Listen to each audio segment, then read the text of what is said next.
नमस्कार, मैं कीर्ति अहरवाल और आप देख रहे हैं बुंदेली टीवी। कलेक्टर ने जिले के हटा विकासखंड अंतर्गत दूरस्थ आदिवासी बाहुल्य ग्राम घोघरा पहुंचे। रात में चौपाल लगाकर ग्रामीणों की सुन रहे हैं समस्याएं। कलेक्टर सुधीर कुमार कोचर जिले के हटा विकासखंड अंतर्गत दूरस्थ आदिवासी बाहुल्य ग्राम घोघरा पहुंचे। इस दौरान एसडीएम राकेश मरकाम खास तौर पर मौजूद थे। आज पहली रात्रि चौपाल है और हमने इसको घोघरा में लगाया है, जो कि जहाँ पर लगभग 80 से 90% लोग जो हैं अनुसूचित जनजाति के यानी आदिवासी समाज के लोग हैं। और आज बड़ी संख्या में इस चौपाल में जनता उपस्थित हुई और कुल मिलाकर के 2-3 तरह की बड़ी चीज़ें सामने आई हैं जिस पर हम लोग अब काम कर रहे हैं। पहला तो ये देखने में आया कि कई सारी सरकार की हितग्राही मूलक योजनाओं का लाभ लोगों को इसलिए नहीं मिल पाता है क्योंकि उनके पास सही दस्तावेज नहीं है। तो जो सबसे पहला इम्पॉर्टेंट दस्तावेज है, यदि उनके पास जाति प्रमाण पत्र ही हो तो जाति प्रमाण पत्र से ही उनको कई सारे फ़ायदे जैसे राशन वगैरह सब मिलने लगता है। तो हम ये प्रयास कर रहे हैं कि अगले कुछ दिनों के अंदर हम बड़े पैमाने पे इसमें शिविर लगाएंगे ताकि जाति प्रमाण पत्र जो पात्र लोग हैं उनके सबके बन जाएं। दूसरा, सबके समग्र और आधार, ये कई बार ऐसा होता है कि समग्र और आधार की लिंकिंग नहीं है, आधार और मोबाइल नंबर की लिंकिंग नहीं है, ई-केवाईसी नहीं हुआ है। इन सब कठिनाइयों के कारण कई योजनाओं का लाभ लोगों को नहीं मिल पाता। तो इस तरह की शिकायतें भी सामने आई, तो हमने ये भी प्लान किया है कि अब हम यहाँ पर और इसके आसपास के क्षेत्रों में इस तरह के शिविर साथ में लगाएंगे ताकि लोगों की ये समस्याएं पूरी तरह से दूर हो जाएं। इसी प्रकार से किसान सम्मान निधि को लेकर के भी लोगों की समस्याएं लोगों ने बताई कि पहले मिलती रही फिर नहीं मिल रही।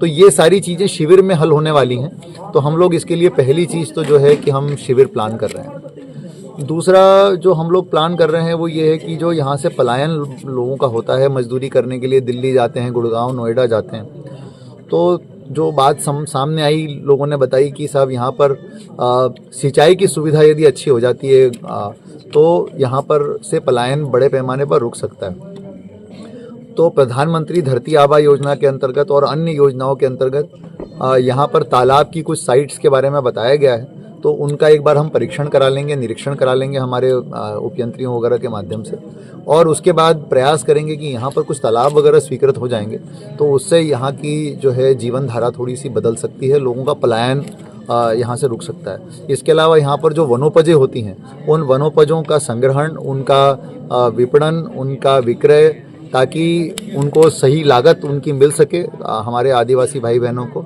इसके लिए भी काम करने की मुझे लगता है बहुत आवश्यकता है। तो वनोपज और यदि सिंचाई के मुद्दों पर काम करते हैं तो हमें पलायन को रोकने में बड़ी मदद यहाँ पर मिल सकती है।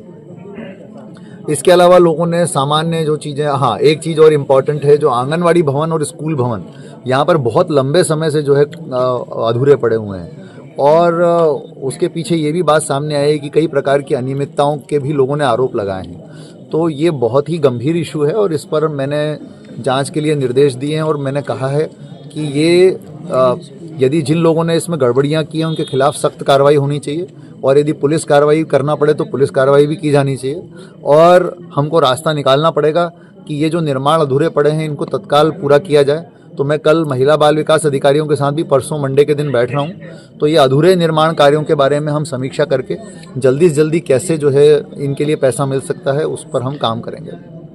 इसके अलावा कुछ समस्याएं जो हैं बिजली, सड़क और सीसी रोड, नाली, इस संबंध में भी मिली हैं। तो हम लोग इस संबंध में संबंधित अधिकारियों को यहाँ पर भेज रहे हैं, वो आकर के चीज़ों को देखेंगे और क्या बेहतर सॉल्यूशन हो सकता है निकालने का प्रयास करेंगे। तो मुझे खुशी है कि ग्रामीण जन जो है यहाँ पर बड़ी संख्या में आए, इसमें महिलाएं, बच्चे सब आए और हमने कई विषयों पर यहाँ पर बात की। यहाँ पर हमारा राजस्व महाअभियान के अंतर्गत जो B1 है उसको पढ़ करके भी सुनाया गया और 15 प्रकरण, तो 15 फौती प्रकरण निकल करके आए जिसमें ग्रामीणों ने बताया कि ये फौत हो गए हैं, इनकी मृत्यु हो गई है, अब इनकी जगह जो है उत्तराधिकारियों के नाम चढ़ाए जाएं। तो वो कार्रवाई भी यहाँ पर इमीडिएटली की जा रही है। तो कुल मिलाकर के कई सारे मुद्दे यहाँ पर बड़ी सार्थक चर्चा लोगों के साथ हुई है, लोगों ने उसमें सक्रियता से भाग लिया है। हम प्रयास करेंगे कि जितना जल्दी से जल्दी इन समस्याओं का हम निराकरण करा सकें, हम कोशिश हमारा यही